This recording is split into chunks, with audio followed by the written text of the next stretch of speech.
नमस्कार दोस्तों, मैं अलका लाठी फिर से एक बार आपके लिए हिंदी व्याकरण में एक नया विषय छंद लेकर के आई हूँ। बहुत से लोगों को छंद को पढ़ने समझने में बहुत परेशानी का सामना करना पड़ता है, चाहे वो एग्ज़ाम हो, चाहे हमारे पाठ्यक्रम का एक हिस्सा हो। अधिकतर छंद में परेशानी हो जाती है कि हम इसमें कैसे जानें कि ये कौन सा छंद है, ये क्या है, इसमें मात्राओं का ध्यान कैसे रखा जाए। तो अगर आप लोग इसको बहुत आसान तरीके से समझना चाहते हैं तो आप पूरी वीडियो देखिएगा और ज़्यादा से ज़्यादा इसको शेयर करें, सब्सक्राइब करें और बेल आइकन को दबाना ना भूलें। तो दोस्तों चलते हैं कि पढ़ते हैं हम छंद होते क्या हैं। तो सबसे पहले हम जानेंगे छंद का अर्थ कि छंद है क्या। तो दोस्तों हम कह सकते हैं कि काव्य लिखने की विधि या तरीके को हम छंद कहते हैं। देखिए, हर किसी का अपना एक तरीका होता है कि वो कार्य कैसे करता है। तो छंद काव्य लिखने की एक विधि और तरीका होता है। कोई कवि किसी प्रकार का छंद का प्रयोग करता है, कोई कवि किसी प्रकार के छंद का प्रयोग करता है। हर किसी का अपना एक तरीका होता है। तो काव्य लिखने की विधि या तरीके को हम छंद कहते हैं। ये इसका अर्थ हुआ छंद का। अब हम परिभाषा जानते हैं कि छंद की परिभाषा क्या होती है। तो जो काव्य रचनाएं वर्ण, मात्रा, पद, यति आदि का ध्यान करके या उनके नियमानुसार लिखी जाती है वे छंद कहलाती है। देखिए, जो काव्य रचनाएं होती है उन काव्य रचनाओं में हमें ये सब बातों का ध्यान रखना होता है, तब वो काव्य हमारा छंद कहलाता है। आगे चलते हैं दोस्तों, छंद के अंग। देखिए, जैसे हमारा शरीर है, हमारा शरीर कितने ही भागों से मिलकर के बना है। हाथ, नाक, कान और पैर, पेट, ये सब हमारे शरीर के अंग है। उसी प्रकार से छंद के भी अंग होते हैं। जब वो सारी चीज़ें एक चीज़ में मिल जाती है तो हमारे छंद बन जाते हैं। जैसे कि छंद के हमारे कितने ही अंग हैं: मात्रा और वर्ण, संख्या, गण, यति या विराम, चरण और तुक। ये सब हमारे छंद के अंग हैं। हम इनको समझ सकते हैं कि क्या होते हैं ये। मात्रा और वर्ण, मात्रा और वर्ण ये होते हैं कि हमें इसमें जो हमारी छंद होते हैं, छंद में हमें ध्यान करना होता है कि इसमें कितनी मात्राएं हैं, कैसे मात्राएं हैं, वर्ण हैं ये। फिर संख्या आ जाती है। संख्या में हमारे कितने चरण हैं। चरण मीन्स जो हमारा छंद है या पद है उससे कितने भाग हैं। फिर हमारे गण, गण में हमारा गण हम कहते हैं 3 वर्णों की संख्या। 3 वर्णों की संख्या यानी कि जो भी हमारा शब्द है वो हमारे 3 वर्णों का शब्द जो होता है पद के अंदर या छंद के अंदर, वे हमारा गण कहलाता है। फिर यति या विराम। दोस्तों, जब हम कोई भी छंद पढ़ते हैं उसके बीच में जो कोमा आता है, जहाँ हम रुकते हैं, अल्प विराम होता है, उसको हम यति या विराम कहते हैं। फिर चरण, चरण यानी कि हमारे जो छंद है उसके कितने भाग हैं। फिर तुक, तुक यानी कि जिसको हम कहते हैं तुकान, या हम कह सकते हैं सेम साउंड। जब छंद के जो अंतिम भाग होता है उसमें जो हमारे सेम साउंड वर्ड होते हैं, यानी कि तुकांत जो होता है वह हमारा तुक कहलाता है। तो इस प्रकार से ये छंद के अंग होते हैं। ये यदि आप समझ लेते हैं तो आपको छंद के बारे में और ज़्यादा पता लग जाता है। आगे चलते हैं दोस्तों, छंदों में मात्रा लगाने का तरीका या प्रकार। दोस्तों, छंद में मात्रा 2 प्रकार से लगी होती है। जैसे कि लघु मात्रा, जिसे हम ह्रस्व भी कहते हैं। इसमें हमारे जितने भी ह्रस्व हैं, जैसे कि ए, ई, उ, ऋषि, ये चारों जो स्वर हैं हमारी, ये ह्रस्व हैं और इनकी मात्राओं को हम 1 नंबर से प्रदर्शित करते हैं। दूसरा हमारा तरीका है गुरु मात्रा या दीर्घ स्वर। हमारे जो दीर्घ स्वर होते हैं उनकी मात्रा को हम एस साइन से प्रदर्शित करते हैं। जैसे कि आ, ई, उ, ए, ओ, औ, अंग, अह, इन सभी की मात्राओं को हम एस साइन से पहचानते हैं या लिखते हैं। तो जब भी हम छंद लिखते हैं या पढ़ते हैं उसमें हम इस तरीके से मात्राओं का प्रयोग करते हैं। हम यहाँ उदाहरण देखते हैं। हमने दोहा का उदाहरण लिया है। यहाँ पे हनुमान चालीसा का एक प्रसिद्ध उदाहरण है। ये दोहा है जिसको हम पढ़ते हैं। पवन तनय संकट हरण मंगल मूर्ति रूप, राम लखन सीता सहित हृदय बसहु सुर भूप। देखिए, यहाँ पे जो पहला शब्द है हमारा 3 वर्णों से मिलकर के बना है। प व न पवन, त न य तनय, स क ट संकट, हरण हरण। यहाँ पे देखिए आप, ये सारे शब्द हमारे तीन तीन वर्णों से मिल करके बने हैं। ये इसे हम कह सकते हैं यहाँ पे ये गणों का प्रयोग हुआ है। हमने छंद के अंग में पढ़ा था कि गण, तो यहाँ पे हमारे गणों का प्रयोग हुआ है। यहाँ हमने अगर गिनते हैं हम मात्रा, तो देखिए प जो है, प हमारा प है, यहाँ पे हमारी कोई मात्रा नहीं है, ह स्वर है, तो यहाँ हमने एक का साइन लिखा। व में हम एक का साइन लगाएंगे, या में एक का, ना में एक का साइन लगाएंगे। फिर तन्य में एक एक एक मात्रा का प्रयोग है। तो अब संकट, संकट में देखिए हमारा अंग, अंग का स्वर आ रहा है, तो अंग का जो हमारा दीर्घ स्वर है, दीर्घ में हम एस का साइन लगा दिया है। क और टा में एक एक का साइन है, क्यों? क्योंकि यहाँ पे ह स्वर का प्रयोग है। फिर हमारा हरण हरण, इसमें हमारा ह स्वर है, तो अब इन तीनों में ही हमने एक एक का जो स्वर है नंबर लिख दिया है। अभी हमारा चरण एक था, तो देखिए हमारा 1 2 3 4 5 6, जो ऐसे हमने उसको दो गिना है, दो मात्राएं हैं हमारी, 7 8 9 10 11 12 13, तो ये हमारे दोहे का उदाहरण है। फिर हमने मंगल, मंगल अंक की बिंदी है, तो हमने 2 का स्वर लिया है, एस का साइन लगाया है। फिर ग पे 1, ला पे 1, माँ पे बड़े ऊ की मात्रा है, दीर्घ स्वर है, तो हमने एस का साइन लगा दिया है। रा पे हस स्वर है 1, ती ता पे छोटी की मात्रा है, तो हस स्वर है, तो यहाँ पे भी एक नंबर लगा दिया है। रूप बड़े ऊ की मात्रा है, एस का साइन लगाएंगे, पा पे एक का साइन। तो इस तरीके से देखिए हम मात्रा का प्रयोग करते हैं। जहाँ हमारा हस स्वर होता है वहाँ हम एक नंबर लगाते हैं, और जहाँ हमारा दीर्घ स्वर होता है वहाँ हम एस का साइन लगाते हैं, और इन सबको हम काउंट करते हैं मात्राओं को।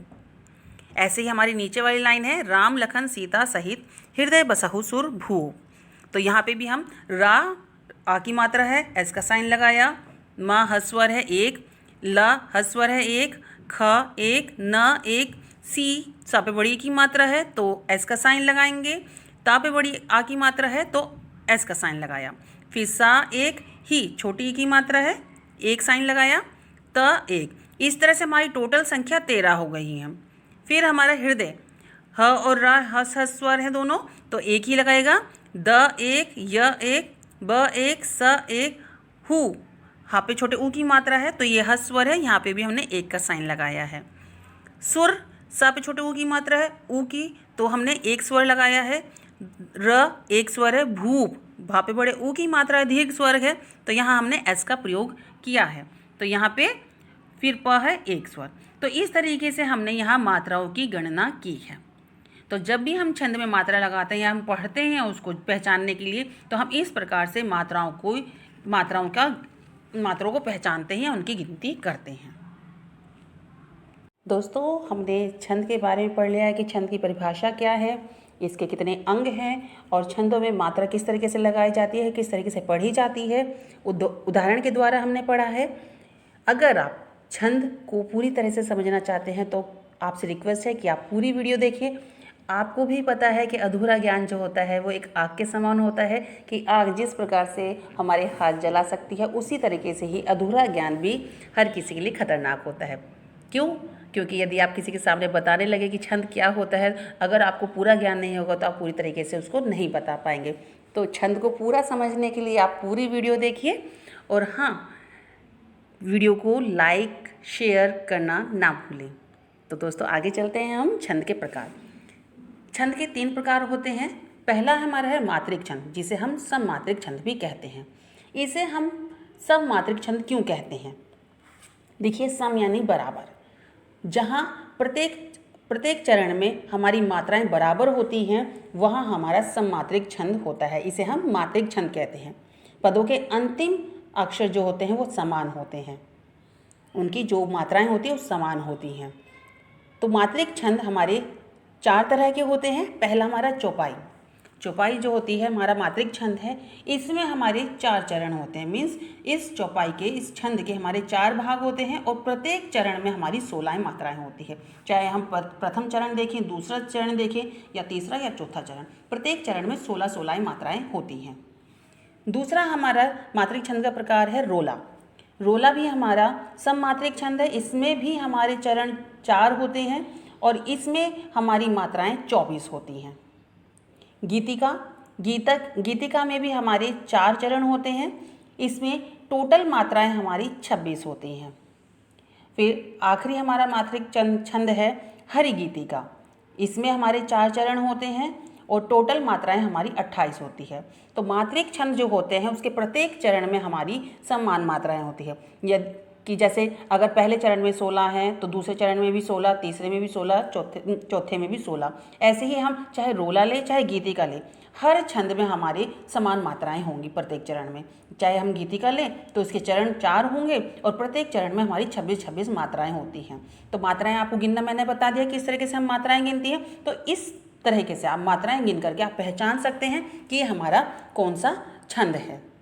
दोस्तों कभी कभी हमारे पास परीक्षा आती है, टेस्ट में हमारे पास छंद का उदाहरण आता है किसी भी प्रकार का, चाहे वो चौपाई दे दें चाहे गीतिका दे दें, तो कभी कभी हमारे पास 2 चरण आ जाते हैं, 2 पंक्तियां लिख देते हैं और कहते हैं कि बताइए कौन सा हमारा यहाँ छंद का प्रयोग किया गया है। तो दोस्तों आप प्रत्येक चरण में मात्राएं गिनें और जब आपको लगता है कि इसमें इतनी मात्राएं हैं इसके अनुसार, तो वहाँ आपका वो छंद होता है।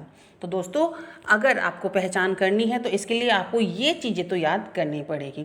बहुत सरल है, बस आपको इसमें अपना दिमाग लगाना है, थोड़ा सा प्रयोग करना है और आप हमेशा के लिए छंद को अच्छे से जान जाएंगे। तो ये हमारा मात्रिक छंद था जिसे हम सममात्रिक छंद भी कहते हैं। इसके चरण जो हमारे अंतिम शब्द होते हैं इसमें अंतिम अक्षर हमारे समान होते हैं और प्रत्येक के 4 चरण होते हैं और प्रत्येक में हमारी समान मात्राएं होती हैं। अब दूसरा हमारा आता है वर्णिक छंद। वर्णिक छंद को हम अर्ध सममात्रिक छंद भी कहते हैं। अब देखिए इसका अर्ध सममात्रिक छंद क्यों है। तो जैसे कि हमारा मात्रिक में जो सममात्रिक था यानी प्रत्येक चरण में समान मात्राएं थी, परंतु यहाँ क्या है, आधे चरण में हमारी दूसरी मात्राएं हैं और आधे चरण में हमारी दूसरी मात्राएं हैं। जैसे कि हम वर्णिक छंद का उदाहरण लेते हैं दोहा। दोहा जो होता है हमारा दोहा छंद जो है उसमें चरण तो हमारे 4 होते हैं, परंतु पहले और तीसरे चरण में यानी कि पहली पंक्ति और तीसरी पंक्ति में टोटल मात्रा हमारी 13 होती हैं और दूसरी पंक्ति और चौथी पंक्ति यानी दूसरे और चौथे चरण में हमारी 11 मात्राएं होती हैं और दोनों चरण की मात्राएं मिलाकर के टोटल हमारी 24 होती हैं। अभी हमने यहाँ पे उदाहरण पढ़ा था, ये जो हमने उदाहरण पढ़ा है पवन तनय संकट हरण, ये हमारा दोहे का उदाहरण है। इसमें आप देख भी सकते हैं, मैंने निशान भी लगाया है। मैंने चरण 4 करे हैं इसके अंदर। जो पहला चरण है हमारा इसमें दिख रहा है 13 लिखी हुई है मात्राएं और दूसरे चरण में हमारी 11 मात्राएं लिखी है। और यहाँ हमने देखा भी है कि जो दोहा है, दोहे के पहले और तीसरी पंक्ति में 13 मात्राएं होती हैं और दूसरी और चौथी पंक्ति में हमारी 11 मात्राएं होती है। ऐसे ही हमारा तीसरी पंक्ति यहाँ पे है राम लखन सीता सहित, चरण है पहले तीसरा, इसमें हमारी 13 मात्राएं हैं और जो चौथा चरण है हमारा हृदय बसहु सुरभूप, इसमें हमारी 11 मात्राएं हैं। तो ये हमारा दोहे का उदाहरण था, दोहे छंद का उदाहरण था। तो इस प्रकार से आप मात्राओं को समझ सकते हैं। फिर हमारा वर्णिक छंद में सोरठा आता है। सोरठा के हमारे 4 चरण हैं। पहले और तीसरे चरण में 11 मात्राएं हैं और दूसरे और चौथे चरण में 13 मात्राएं हैं। आप कहेंगे कि मात्राएं तो हमारी बराबर है, दोहे में भी 24 मात्राएं हैं और सोरठे में भी हमारी 24 मात्राएं, तो कैसे पहचान की जाए। तो देखिए बहुत आप एक ट्रिक लगाइए यहाँ पर। कैसे ट्रिक कि देखिए हमारा दोहा हमारा छोटा लिखा हुआ है, सोरठा हमारा बड़ा शब्द है। दोहा में 2 वर्ण आ रहे हैं, सोरठा में हमारे 3 वर्ण आ रहे हैं। तो दोहे में हमने क्या करा है, छोटा क्या होता है, पहले बड़ों को आगे करता है। जो छोटे होते हैं अपनी सारी रिस्पॉन्सिबिलिटी किसको सौंपना चाहते हैं, बड़ों को। तो उन्होंने क्या करा, पहले हमने पहली और तीसरी पंक्ति में यहाँ इन्होंने शुरुआत में 13 मात्राएं रख दी है, यानी कि पहले बड़ी मात्राएं रख दी और फिर पीछे हमारी 11 मात्राएं कर दी। और सोरठा बड़ा है, बड़ा क्या करता है, कोशिश क्या होती है बड़ों की कि अपने छोटों पे अपने सारे काम सौंप दें। तो उसने क्या करा, पहले उसने आगे छोटों को कर दिया, यानी कि जो पहला और तीसरा चरण है हमारा उसमें 11 मात्राएं रख दी और दूसरे और चौथे चरण में 13 मात्राएं कर दी। तो इस प्रकार से आप पहचान सकते हैं एक ट्रिक लगा करके कि दोहे में हमारी 24 मात्राएं होती हैं, सोरठे में भी 24 मात्राएं होती हैं, परंतु इनके पहले दोहे के पहले चरण में, पहले और तीसरे चरण में 13 और दूसरे और चौथे में 11 और सोरठे में इसके विपरीत हो जाता है, यानी पहले और तीसरे में 11 आ जाती है, दूसरे और चौथे में 13 आ जाती हैं। तो ये हमारी दोहे और सोरठा की पहचान है। एग्जाम्स में अधिकतर यही आते हैं, दोहा आ जाता है, सोरठा आ जाता है या चौपाई का कुछ अंश आ जाता है और आपको पहचानने के लिए कहा जाता है पहचानिए इसमें कौन से छंद का प्रयोग किया गया है या कितनी मात्राओं का प्रयोग किया गया है। फिर वर्णिक छंद का ही हमारा एक और उदाहरण है बर्वे। बरवे में क्या है, हमारी पहले और तीसरे चरण में 12 मात्राएं आई हैं और दूसरे और चौथे चरण में 7 हैं और टोटल मात्राएं हमारी पूरे छंद में हमारी 19 मात्राएं होती हैं। फिर इसका एक और प्रकार है उल्लाला, जिसमें हमारे 4 चरण हैं। पहले और तीसरे चरण में हमारी 15 मात्राएं हैं और दूसरे और चौथे चरण में 13 मात्राएं हैं। इसमें हमारी टोटल मात्राएं 28 हैं। तो दोस्तों देखा आपने कि वर्णिक और मात्रिक छंद को हम किस प्रकार से पहचान सकते हैं। मात्राएं गिननी मैंने आपको बता दी है, किस तरीके से मात्राओं की पहचान करते हैं। अगर आपको आप इसको याद कर लेते हैं दोस्तों, तो आप कभी भी छंद को पहचानना नहीं भूल सकते। चाहे किसी भी प्रकार का छंद आ जाए, आप तुरंत उसको पहचान लेंगे। तो दोस्तों आपने यहाँ मात्रिक छंद और वर्णिक छंद में क्या अंतर है वो जान लिया है कि वर्णिक छंद में हमारे दोहा, सोठा, बरवे और उल्लाला आते हैं और प्रत्येक के 4 चरण होते हैं, परंतु इसमें दोहे में हमारे पहले और तीसरे चरण में 13 मात्राएं और दूसरे और चौथे चरण में 11 मात्राएं, यानी कि दोहे में टोटल मात्राएं हमारी 24 होती हैं। सोठा में पहले और तीसरे चरण में 11 मात्राएं होती हैं और दूसरे और चौथे चरण में 13 मात्राएं। इसमें हमारी टोटल मात्राएं 24 होती है, पर जो ट्रिक मैंने आपको बताई है उस ट्रिक से आप इसको पहचान सकते हैं। फिर हमारा बरवे में भी हमारे 4 चरण हैं, परंतु इसमें पहली और तीसरी में हमारे जो है 12 मात्राएं हैं, दूसरे चौथे चरण में हमारी 7 मात्राएं हैं। टोटल मात्राएं हमारी बरवे में 19 होती हैं। उल्लाला में हमारी 4 चरण हैं, एक पहले और तीसरे चरण में 15 मात्राएं हैं और दूसरे और चौथे चरण में हमारी 13 मात्राएं हैं। ये हमारी टोटल मात्राएं इसमें 28 होती है। तो दोस्तों ये आपने मात्रिक छंद और वर्णिक छंद पढ़े हैं। एक और छंद है हमारा, वो है हमारा विषम मात्रिक छंद, जिसे हम मुक्तक काव्य भी बोलते हैं। विषम यानी कि दोनों ही, विषम मात्रिक छंद यानी कि ये हमारे विषम अलग अलग होता है। इसमें हमारे दोनों अलग अलग जो छंद हैं उनका प्रयोग करते हैं, दोनों को मिलाकर के प्रयोग करते हैं। ये हमारे जैसे कि कुंडलियाँ हैं, कुंडलिया प्रकार है हमारा मात्रिक छंद का, विषम मात्रिक छंद का। इसमें हमारे दोहा और जमा रोला, इन दोनों को मिलाकर के जितनी मात्राएं हैं उसमें इतनी मात्राएं होती हैं। छप्या में हमारा रोला प्लस उल्लाला, कि इसमें रोला में जितनी मात्राएं हैं, उल्लाला में जितनी मात्राएं, टोटल मिला के उतनी मात्राएं होती हैं। तो यहाँ हमारे 2 छंदों को मिलाकर के एक नया छंद बनता है। तो दोस्तों ये हमारा विषम मात्रिक छंद था, जिसे हम मुक्तक काव्य भी कहते हैं। इसमें हमारा मात्राओं का ज़्यादा हिसाब नहीं होता है।